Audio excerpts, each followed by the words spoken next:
Video বানান অথচ view আসছে না। আপনি কি জানেন এর পেছনের আসল কারণ কি? আজকে আমি আপনাদেরকে বলবো এমন 3টি বড় ভুল নিয়ে, যেগুলো নতুন ইউটিউবাররা প্রায় করে থাকেন। প্রথম কারণ, আপনার ভিডিওর থাম্বনেইল ও টাইটেল আকর্ষণীয় না। থাম্বনেইল হলো আপনার ভিডিওর মুখ, এটা ভালো না হলে কেউ ক্লিক করবে না।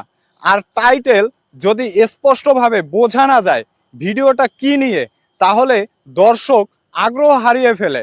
আর সেজন্য উজ্জ্বল রং ব্যবহার করুন, মুখের এক্সপ্রেশন দিন, প্রশ্ন বা চমক জাগান। যেমন, কি হবে এরপর? আপনি জানেন না এই তথ্যগুলো, এই ধরনের কিছু হুক রাখুন। দ্বিতীয় কারণ, দর্শক ভিডিও দেখতে থাকে না, 10 থেকে 15 সেকেন্ড পরে স্ক্রল করে। এর মানে আপনার কন্টেন্ট শুরুতেই আগ্রহ জাগাতে পারছে না। ইউটিউব বা ফেসবুকের অ্যালগোরিদম তখন ভাববে এই ভিডিও ভালো না, তাই আর তারাও এই ভিডিওকে প্রমোট করবে না। সেজন্য সব সময় প্রথম 5 সেকেন্ডে হুক দিন, কাজের কথা শুরুতেই বলুন। ভিডিওর মধ্যে বারবার গতি রাখুন, B roll, jump cut, sound effect, এই সকল জিনিসগুলো ব্যবহার করতে থাকুন। তৃতীয় কারণ, আপনি ভিডিওর টাইটেল, ডেসক্রিপশন, ট্যাগ ইত্যাদিতে কিওয়ার্ড দেন না। ফলে ইউটিউব বুঝতেই পারে না আপনার ভিডিও কিসের উপর বানানো। ফলে ভুল দর্শকের কাছে যায় অথবা কারো কাছেই যায় না।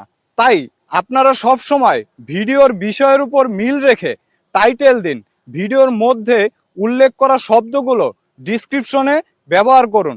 ট্যাগে ট্রেন্ডিং বা সম্পর্কিত শব্দ ব্যবহার করুন। এতে করে পরবর্তীতে ভিডিও ভালো পর্যায়ে যাওয়ার সম্ভাবনা থাকে। সব সময় ধৈর্য ধরে কাজ করবেন। ভিউ না আসা মানেই এই না যে আপনি ব্যর্থ, বরং আপনি হয়তো ভুল জায়গায় চেষ্টা করছেন। এই 3টা জায়গা ঠিক করে দেখুন। কন্টেন্ট ঠিক থাকলে একদিন না একদিন ভিউ আসবেই। আপনি কোন ভুলটি করছেন অবশ্যই কমেন্ট বক্সে জানিয়ে যাবেন। ভিডিও ভালো লাগলে অবশ্যই লাইক এবং কমেন্ট করে মতামত বা আরও কি জানতে চান কমেন্ট করুন। আমার চ্যানেল এবং ফেসবুক পেজে যুক্ত থাকুন। ফলো এবং সাবস্ক্রাইব করতে কিন্তু ভুলবেন না। ফেসবুকে শেয়ার করুন যাতে অন্যরাও শিখতে পারে। ধন্যবাদ সবাইকে। দেখা হবে অন্য নতুন কোনো এক ভিডিওতে। সেই পর্যন্ত সবাই সুস্থ থাকবেন, ভালো থাকবেন। আল্লাহ হাফেজ।